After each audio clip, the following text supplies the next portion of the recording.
Mr. Calenda, let me begin by thanking you for your consistent and unwavering support for Ukraine. We deeply appreciate your participation, your continuous attention to the Ukrainian struggle for independence and freedom against Russian aggression. Your voice in Italy and in a broader European debate has been important in sustaining of political and military support of Ukraine. We really appreciate it. Thank you. And so welcome back to Kyiv, and thank you for standing with us. Thank you. The first question is that you have arrived in Ukraine on the eve of 4th anniversary of Russia's full-scale invasion.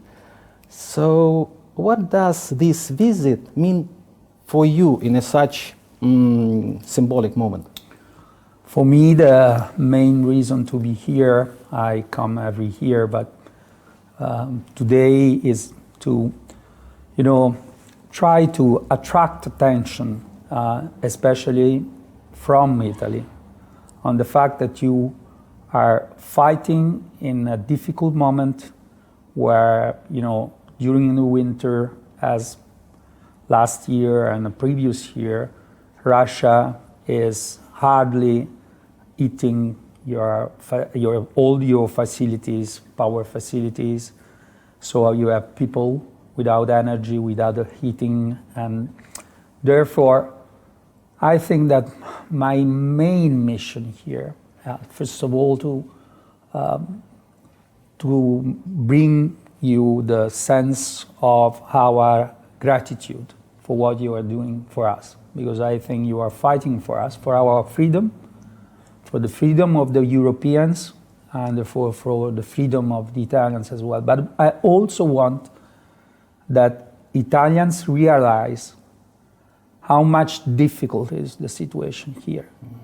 And because we are overwhelmed by Russian propaganda in Italy. And therefore, you are fighting, and of course, but we are fighting in the background in order to explain to people that this is a war of aggression. It's not something you have ever wanted, and that we need to push back Putin now. So you already mentioned that Russia's energy terror against the civilian population of Ukraine has been added a lot of challenges of this war this winter. So what do people in Italy know about it, and how does the people's society react to Russia's attempt to break down the Ukrainian resistance by striking just ordinary energy infrastructure? No, this is always on news, so they are aware of what is happening. The problem is that you have today so many events around the world. Trump is adding a lot of fun. Every day you have, new ideas, new strange, things like for the duties now, and then the border peace, and then Iran and whatever. So the risk is that people tend to lose focus. And I want them to maintain a very clear focus on the fact that, yes, all the other events that are around us are very important, but the crucial point, the focal point is here in Ukraine. Because either we stop Putin or we will need to fight Putin directly. And the objective of Putin is not Ukraine, is to destroy Europe through Ukraine. And he will keep on trying to buy pieces of Europe in order to have the breakdown of the European Union. So it's something we are fighting together. And this is something that is difficult to explain, but we must be able to explain to the public opinion. And what about these strikes in energy? The northern part of Italy, they definitely know what is the, let's say, cold winter. Yeah. So to leaving the civilian population without heating, I think it makes some impression for the Italian society. Yeah. And what about them? is cruel, first of all. They feel this. I was here like 2 winters ago, and you were in the same situation. The problem you have is that the equipment is from Soviet Union like standard. So it is very difficult to replace with Western standard. So what I did is I had many meetings. I called the Italian power company in order to ask them to come over. They came, and to see how can we add pieces of modern and Western standard equipment to your equipment. Mm-hmm. So it's not just a question of replace the equipment, but also to replace the standard of the equipment. So it's not easy, but I think we need to support you in this. It's a transformation. You know, you're moving from Soviet Union standard and Soviet Union influence to be Europeans. So this will, at a certain point, will affect also the railway, for example. Yeah. The Russian embassy in Italy reacted quite sharply on your tattoo of the Ukrainian coat of arms. And you said timely that freedom always triumphs over tyranny. And if Russians are so afraid of the two, then they understand that they will be definitely defeated. Given the development of Ukraine and around the world nowadays, do you still believe that the free world is capable of defeating tyrannies? Yes, definitely. I tell you one thing, at a certain point during the Second World War, the entire army, British army, was on Dunkirk beach. Mm-hmm, mm-hmm. And at that point, it seemed that everything was lost. But from that moment on, they started to win the war because they found in themselves the moral strength to keep on fighting. And another came, United States, for example. And at the end, they won the war. So what I think is that there are periods in history when tyranny seems to prevail, because sometimes people is afraid in democracy. They think that through globalization and technological innovation, they have lost purchase power.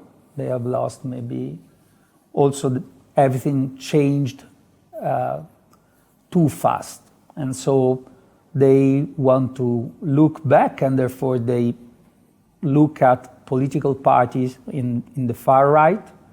And this far right around Europe is friends, they are friends with Putin. No way.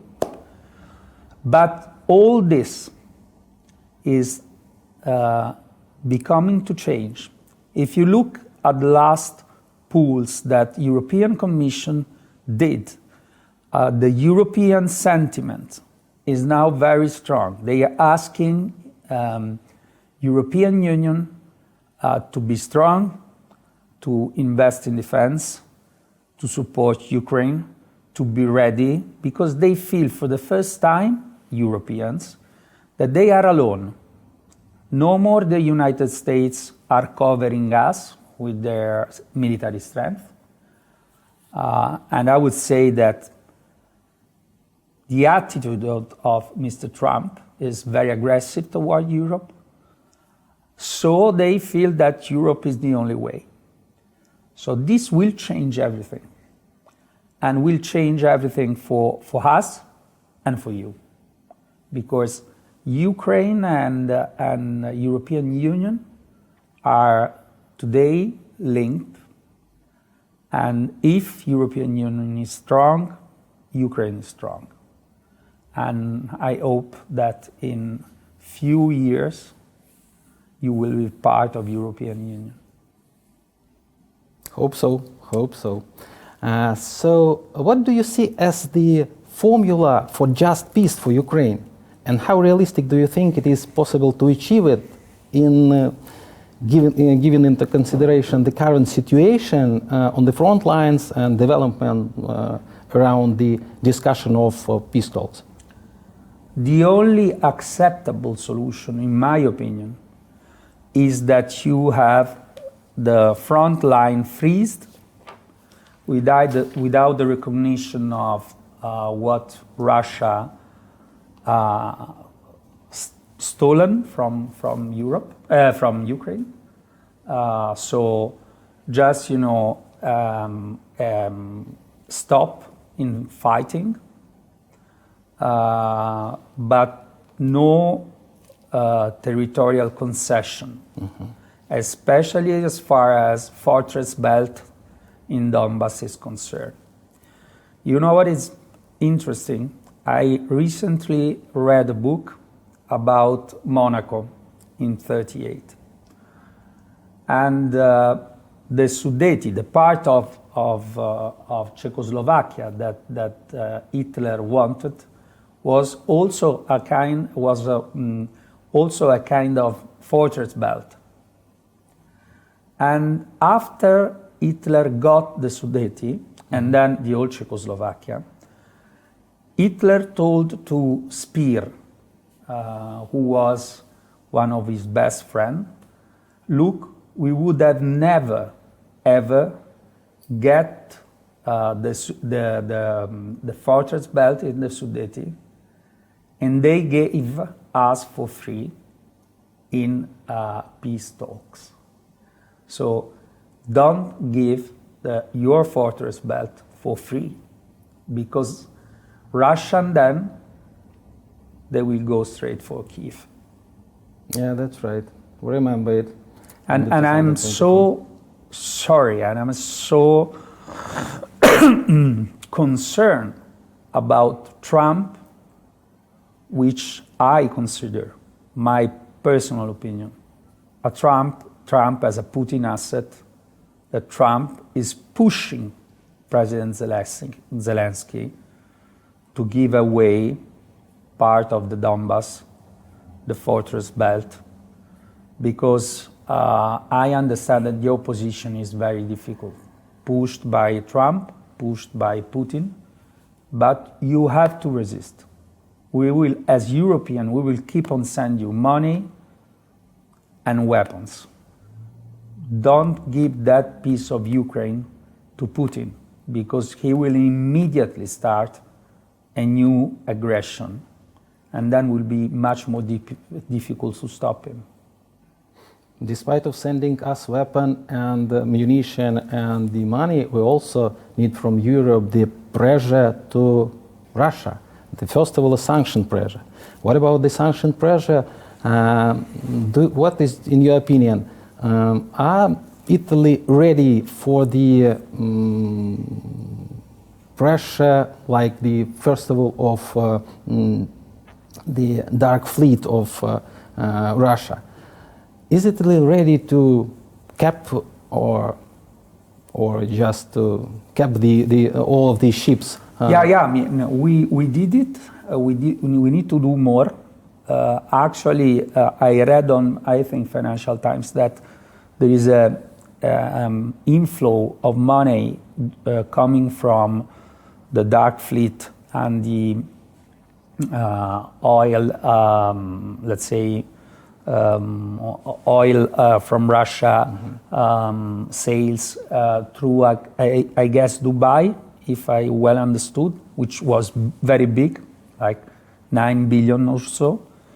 We had a couple of cases in Italy, and we stopped the tankers. I think we need to focus on that, because the only source of money for Putin, which is in a very bad situation today from an economic point of view in Russia, is to cut off the money he's making out of oil. Yeah. In October 2025, Italy announced its readiness to join the PURL program, mechanism for financing for the purchase of American weapons for Ukraine. But in December, it refused to participate amid discussion about possible ceasefire. Recently, Prime Minister Giorgia Meloni noted that the truce is still far away. So, in your opinion, is it possible for Italy to change the decision of participation in plural in a positive? Italy must participate. Is our we are bound to do this. We promise this. Unfortunately, in the government, in a majority, you have Salvini, that, as you may know, although is today very weak, is a Putin puppet. So in my last speech in the Senate, what I said is, look, we as Italy are committed to use poor. We said we would have used poor. And now you have to be consistent with your promises. We will keep on pushing on that, because we are the only country with Spain in 25 that have weakened the support in terms of bilateral support to Ukraine, which is not acceptable. Because if you look at what Germany did, France did, Great Britain did, they sent more weapons because US is not sending weapons anymore. So we are bound to do this, and we are keep on pushing Meloni to do it.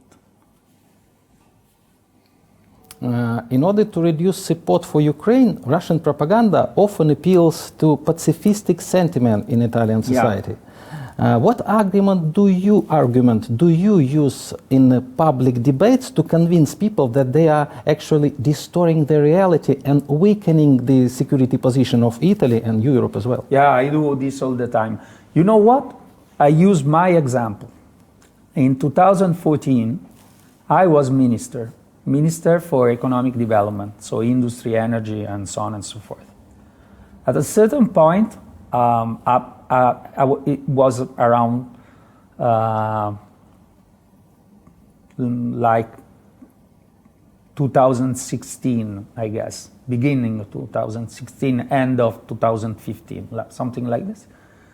Then Putin invites us in St. Petersburg, okay?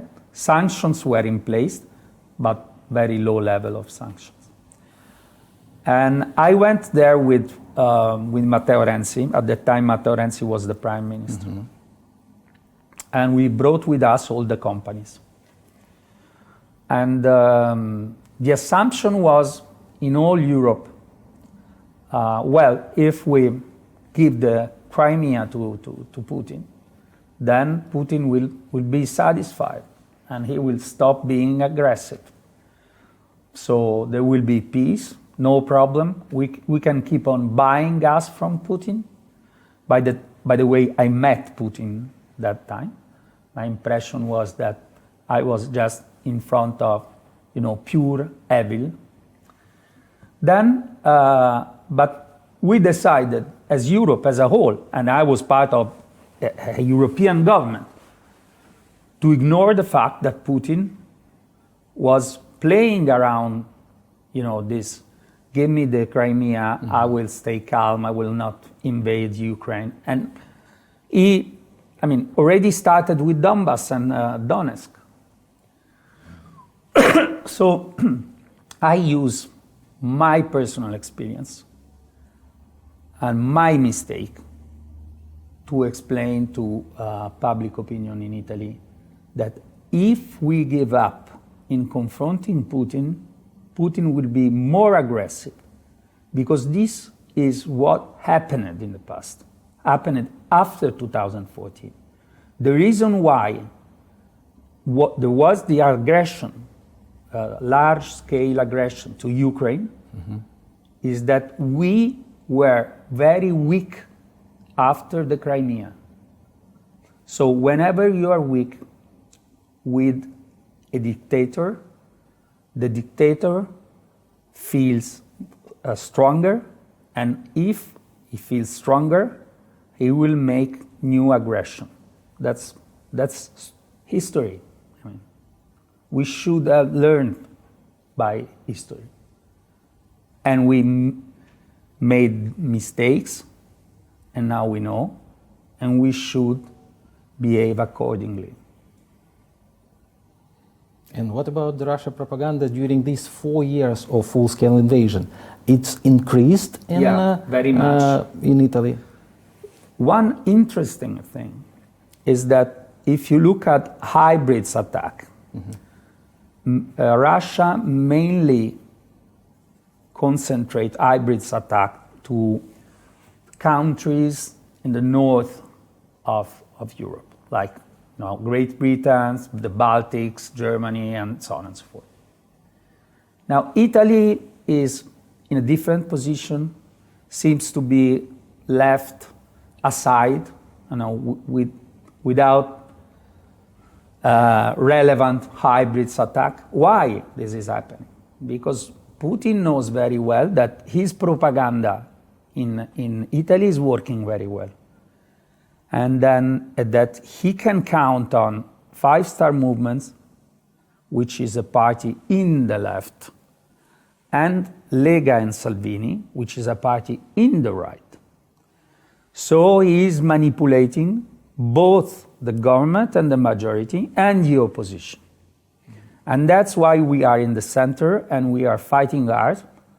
I've been, I am always in television fighting, all the fake news that they are delivering.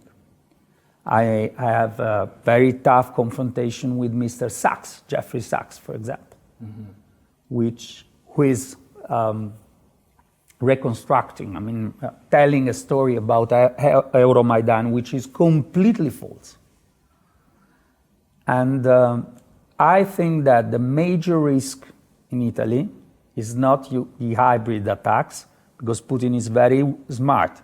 He will not, he knows that in North there is no point for him to try to manipulate people, because they know very well who he is. With Italy, is doing through propaganda. So the main fight for me and for those that support Ukraine is to work on social network, to be in television, to be on the press. And this is what I do all the time. Thank you. You position yourself as a consistent opponent of populism. Do you see the effective strategy of anti-populist forces in European Union countries today? No, to be honest. The problem is that you have the far right and the far left that are stronger, especially the far right. United States, not only with Trump, but also with Vance, wants to support the far right. They are totally in agreement with Putin.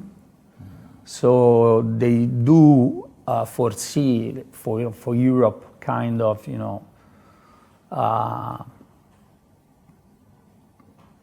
member states that are in the hand of far rights, that then surrender to Putin and to Trump,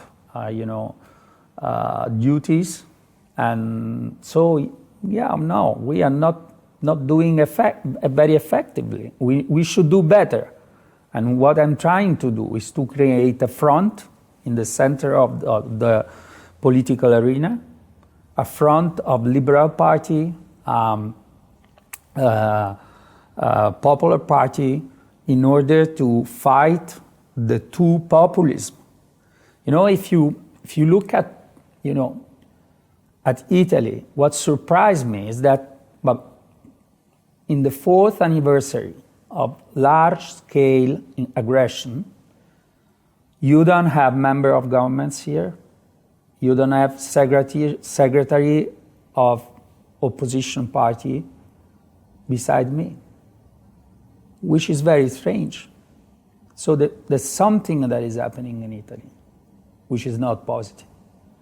And one of the reasons why I am here, because from here, I can go to, use Italian television saying, why why I am the only one here? Why you are not with me? You are saying that you are pro-Ukraine. And this is for the left and for the right. Over the past year, I just want to speak about the culture sphere. Over the past year, protests by Ukrainian community in Italy have led to cancellation of concerts of Russian artists such as Valery Gergiev, opera singer Aldar Abdrazakov, ballerina Svetlana Zakharova, and violinist Vadim Repin. Despite heated debates, the significant part of Italian public accepted the argument that art should not be a tool of propaganda. But in your opinion, will Italian society be resilient enough to counteract further attempt of Russia's return to Italy cultural space? Well, as of today, we were able to cancel most of those events. It was very difficult to do it. We fought very hard in order to explain the difference between an independent artist, which is always welcome in Italy, even from Russia, and those artists that are used for propaganda and are part of the Putin scheme in order to spread the propaganda around Europe. So you have two different categories. I have no problem with, independent artists if they are detached from, Putin organization, but they are part of Putin organization, and therefore we cannot accept they come over here. Is difficult? Is becoming more difficult? Yes, it's becoming more difficult. At the very beginning of large-scale aggression, almost, all the parties were with Ukraine. No question, no difficulties to organize, relevant demonstration with many people attending. As of today, is much more difficult. This means that, Putin propaganda is working well. This means that also that there are many other things that are attracting attention, such as, what is happening in Gaza, what is happening in Iran, what is happening in the White House. So there are conditions that are independent from Putin propaganda, but also Putin propaganda is working very well in Italy. And that's why Putin is not attacking, directing with the hybrid attacks Italy. Because he knows that we are the weakest link. Mm-hmm. And what about Italian society? Are they really like the Russian culture and just waiting for finishing of war in Ukraine and continue to enjoy of this, or they really criticize or look it through, some mirror of real picture of the propaganda which is spread through the culture? We are in a difficult position in Italy about that because, we have had for many years the most important communist party in Europe. They had like 30% of the votes. And those, that voted for Communist Party are already here. And they have been educated and instructed to think that Russia or Soviet Union at that time is kind of, point of reference as far as culture is concerned. Myself, I like very much Tolstoy and so on and so forth, but there is more than this in there. They think they are against the Western world. Mm-hmm. So in Italy, you have piece of, the society that thinks that the responsibilities lie always with the Western world. So that is not, Putin's fault, but it's NATO fault. It's not Putin's fault, it's the American fault. And it's not that they are against you.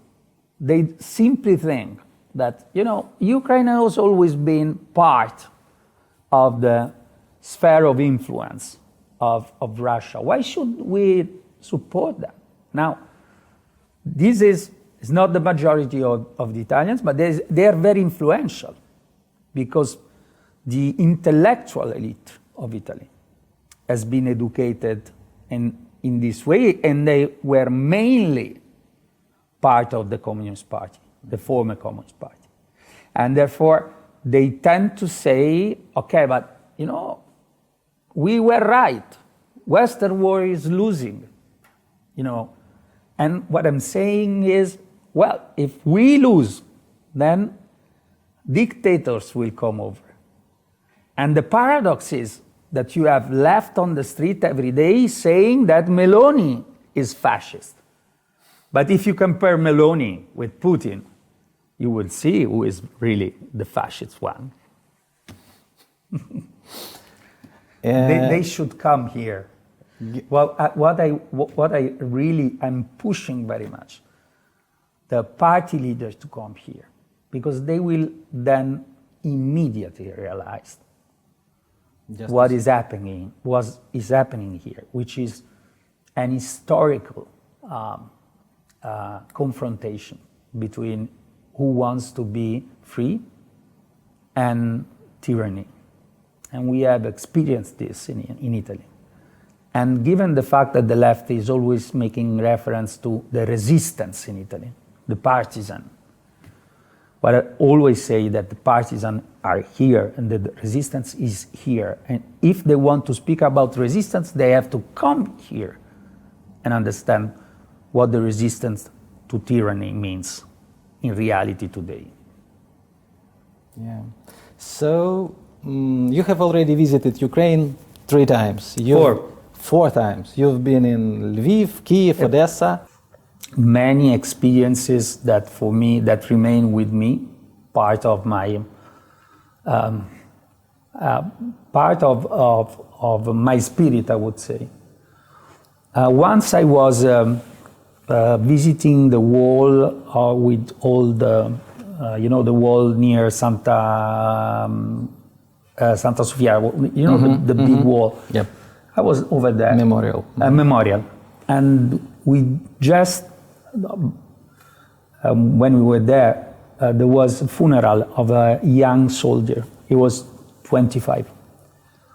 And they were all his comrades, with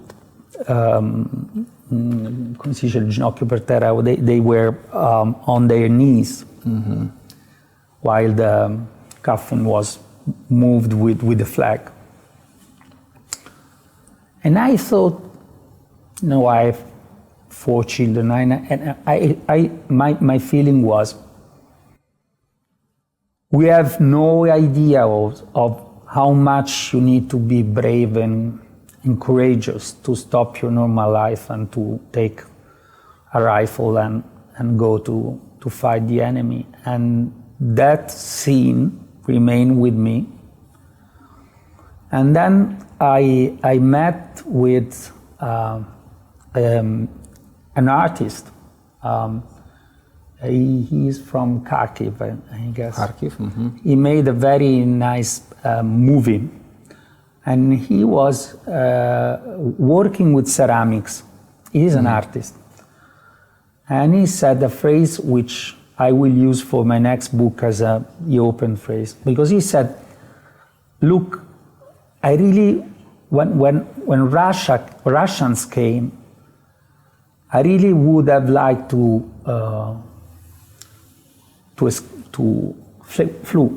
escape. And then I thought that at a certain point I would have reached the ocean. And in any case, I would have to turn and fight, which is exactly where we are today as Europeans. We are already on the beach. There is no other place to go. We have dictators all around us. We need to fight. Yeah. Thank you one more time for your assistance. Thank you for your the spirit of the foreseeing the future of the really free world that you see in our struggle, the really assistance to the Europe to become stronger and much more powerful. And thank you one more time for visiting Ukraine, for supporting us, and for this great interview. This is something that for me is a moral obligation. I think you are fighting for me. My sons are not dying because yours are dying. So the obligation is all with me. Thank you. Thank you. Thank you one more time.